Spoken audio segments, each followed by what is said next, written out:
Building a fast ski has become almost rudimentary. Building a fast ski that will not only survive, but win a 300-mile endurance race is a whole nother thing. And the team that wins is entitled to tremendous respect. For this reason, the Hot Products Hahn 300 at Havasu, presented by Yamaha, has become one of the most prestigious endurance races in the world. This race is held to honor former friend and competitor Mark Hahn. Well, Mark Hahn and I were competitors back in the 80s, and he'd run up and down the beach and help everybody. Even if he had to take a triple pipe off his boat, which I saw him do, and give it to another guy to go finish, and he forfeited his race. I mean, that's the kind of guy he was, and he really enjoyed it, and the endurance racing is what his forte was. Then in 2004, Mark lost his life in a supercourse type venue down here in Parker, Arizona. And so we changed the name of this race. I wanted to turn it into the Mark Hahn Havasu 300 because it was always the race that he loved to do. And I thought it was fitting that we honor him. And now it's grown, and now we're 63 boats are going to start today, runabouts, and 12 or 13 stand-ups. And a lot of people race this race knowing they're not going to win it. They just want to finish it. But still, in the grand scheme of things, I still consider this a race in honor of a guy that lost his life doing it.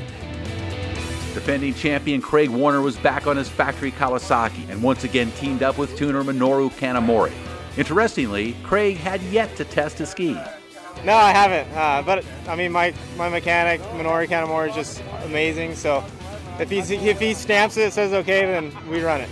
For me, I kind of have to slow myself down a little bit because I'm so used to close course where I get out there and I'm ready to just pound and go. Well, now I have to just take it easy and manage the boat. So I don't run full throttle anytime during the race. I just make sure that I make it.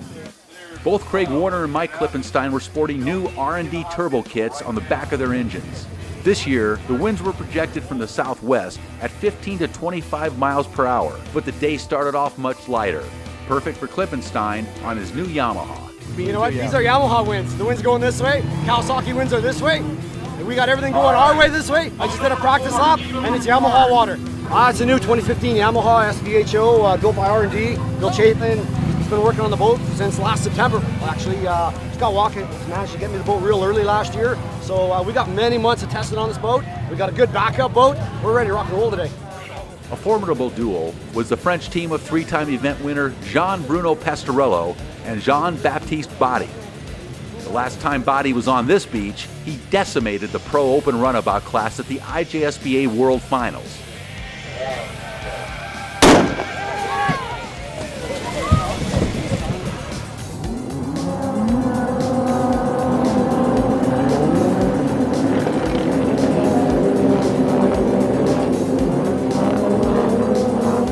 New for this year was a staggered start for the stand-up class.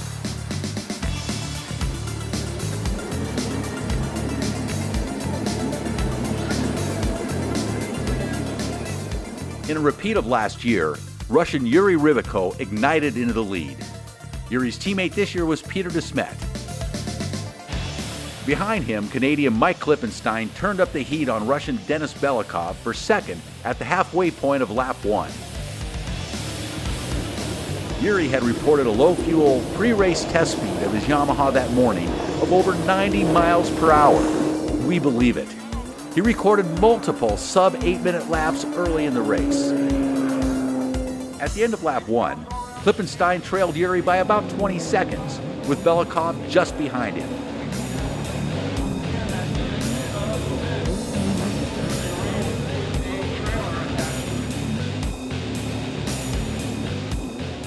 The success or failure of any team at the Mark Hahn can hinge on the pit stops.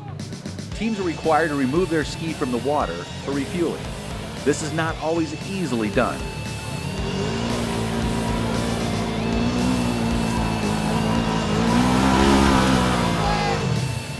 Extreme care is taken to ensure that no fuel is spilled or time penalties can be imposed.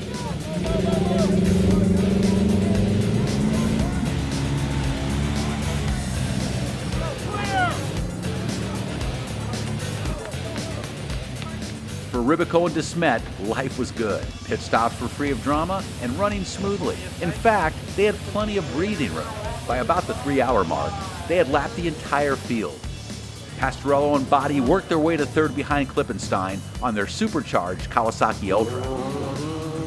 At about the race midpoint, Aussie Christian DeAugustine was in 5th overall on his mildly prepped Kawasaki Ultra 310X. Greg Warner had kept himself within reach of the top 5 for the first half of the race, but after the midpoint, his ski began to lose power. A small cooling leak was detected, causing excess water vapor. Yeah, it's just starting to get fun. A little bit rough. Yeah, that's it. Right. The way you like it. The hopeful cure was to get more air circulation in the engine compartment. When that wasn't enough, off came the seat.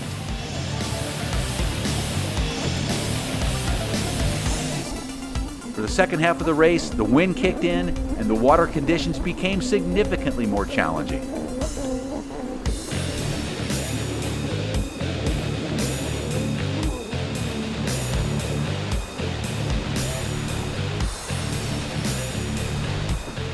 Chris the Flying Fish Fischetti was up for the challenge, as Chris and teammate Tony Beck were able to hold on to the top spot in the manufacturer's stock class to the end. Things weren't so rosy for Mike Klippenstein. A likely miscalculation of fuel left him dead in the water, out of fuel about 100 feet short of his pits. It is tough to figure exactly how much time was lost. Most estimates fall between 5 and 10 minutes total.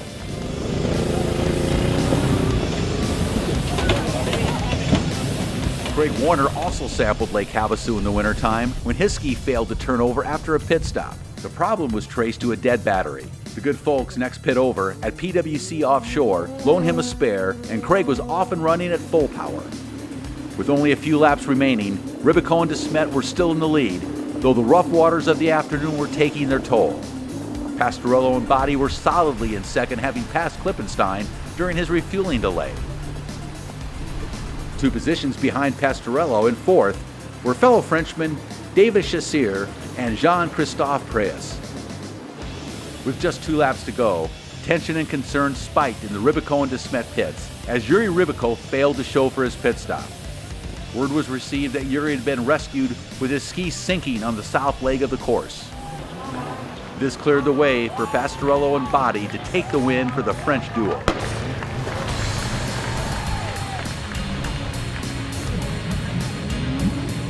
Even with the fuel delay, Mike Klippenstein finished second overall and first in the Ironman solo rider division. Denis Belikov finished fourth overall in a drama-free performance. Frenchmen Christophe Gurello and Fabrice Granger took first place in the pro stock division, sixth overall. For Yuri and Peter, the problem was obvious, though the cause may never be known. Was it a rough landing into the pits or the relentless beating of 2 to 3 foot chop at 80 plus miles per hour? Amazingly, they finished enough laps prior to the checker to lock down 5th place overall in impressive fashion. Huge congrats as well to Cody Copenhaver and BB Carmouche, taking the win in the stand-up division, especially in the rough afternoon conditions, where just making it to the finish line is an enormous accomplishment to be savored by any and all that were able to do it.